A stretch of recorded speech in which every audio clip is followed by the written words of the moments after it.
Time లేనప్పుడు నిర్లక్ష్యం ఎందుకు చూపుతారు? మేము రామని చెప్పేసి మేము కలెక్టరేట్ కూర్చుంటాం. హక్కులు కాపాడమని ఎంఆర్ఓ గారికి ఎన్నిసార్లు చెప్పాం. అయ్యా అధికారులు నిర్లక్ష్యం అయిపోయింది, మీరు అలసిగా తీసుకోవద్దండి, వారిని సస్పెండ్ చేయండి, మెమోలు ఇవ్వండి, కలెక్టర్ గారికి మెమోలు పెట్టండి. మరి ఎందుకు ఇవ్వడం లేదు? అధికారులు ఎందుకు రావలేదు? పోలీస్ డిపార్ట్మెంట్లో ఎస్ఐ గారికి సిఐ గారికి సర్కిల్ ఇస్తే ఎక్కడ విషయాలు పంపిస్తారు. ఏం మా సమస్యలు అంటే ఎస్ఐ గారికి సిఐ గారికి పడవ. జై భీమ్. ఈరోజు మండల రెవెన్యూ ఆఫీస్ ముందు దళిత నాయకులందరూ కలిసి ఈరోజు నిరసన కార్యక్రమం చేపట్టాం. కారణం ఏమంటే ప్రతి నెల మాకు జరిగే ఎస్సీ ఎస్టీ సమావేశంలో 27 శాఖలకు సంబంధించిన అధికారులు రావాల్సి ఉంది. గతంలో అందరూ అధికారులు వచ్చి పాత ఆఫీస్ నుండి బాగా జరిగేది. ఈ కొత్త ఆఫీస్ వచ్చినప్పటి నుంచి అధికారులు ఎవరు కూడా ఈ సమావేశానికి హాజరు కాకుండా నిర్లక్ష్యంగా వ్యవహరిస్తున్నారు.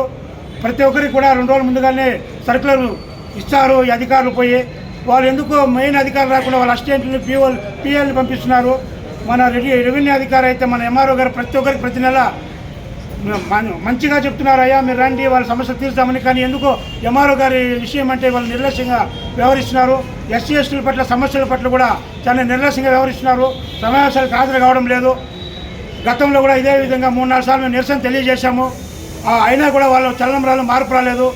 గత 1.5 సంవత్సరం నుంచి కూడా జరిగే సమావేశాలలో మేము తెలియజేసే సమస్యలు కూడా కలెక్టరేట్కి తెలియజేయకుండా వీళ్ళు నిర్లక్ష్యంగా వ్యవహరించారు. ఇప్పుడు కొత్తగా అన్నమయ్య జిల్లాలో చేరిన మన పుంగనూరు గురించి సమస్యల్ని మన కొత్త కలెక్టర్ గారికి తెలియజేయాలని, ఎస్సీ ఎస్టీ సమస్యల గురించి తెలియజేయాలని ఇక్కడ మేమైతే నిర్లక్ష్యానికి గురవుతున్నామని ఈ ఆఫీసులో జరిగే మీటింగ్లో కూడా మేము ఇచ్చే అర్జీలు కూడా కనీస విలువ లేదని తెలియజేయడానికి ఈరోజు నిరసన తెలియజేస్తున్నాం. మీరే కానీ వెళ్ళి చూడండి, అధికారులు ఎవరూ లేరు. మరి ఎందుకు ఈ సమావేశాలు ఏర్పాటు చేస్తారు? నెలకు ఒకసారి మాకు ఈ అవకాశం ఇచ్చేది. ఈ అవకాశం ఇచ్చినప్పుడు కూడా అధికారులు రాకపోతే మేము ఎవరు చెప్పుకోవాలా?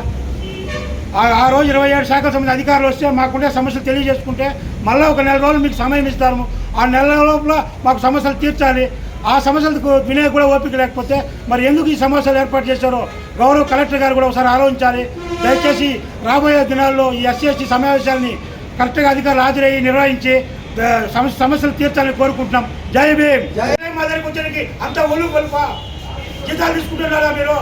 మేము తీసుకునే ఫస్ట్ పన్నుతోనే మీరు జీతాలు తీసుకుంటాండేది. ఎస్సీ ఎస్టీ మేము పన్నులు కడతాను కదా. అంత నిర్లక్ష్యం ఎందుకు? ఎంత కొలం ఎందుకండి మీకు?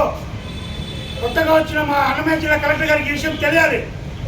1.5 సంవత్సరం నుంచి ఒక సమస్య తీయడం లేదు. ఈ ఆఫీసులో ఎస్సీ ఎస్టీ పక్షాన పోరాడుతూనే ఉన్నాం కానీ సమస్య జరిగింది లేదు. అర్జీలు కుప్పలు పడుతున్న సమస్య చేయడం లేదు. అధికారులు రావడం లేదు. గౌరవ లేని ఎంఆర్ఓ గారు పాప అందరికీ చెప్తూనే ఉన్నారు. ఆయన రైతే పొరపాటు లేదు. అధికారులు ఆయన అంటే పట్టించుకోవడం లేదు. ఎంఆర్ఓ అంటే ఆయన కొంచెం దురుసుగా ప్రవర్తించింటే అధికారులు గుర్తమయ్యేది. ఆయన మన అధికారులే కదా అని ఆయన గుమ్మ అధికారులు నిలిచిగా రావడం లేదు.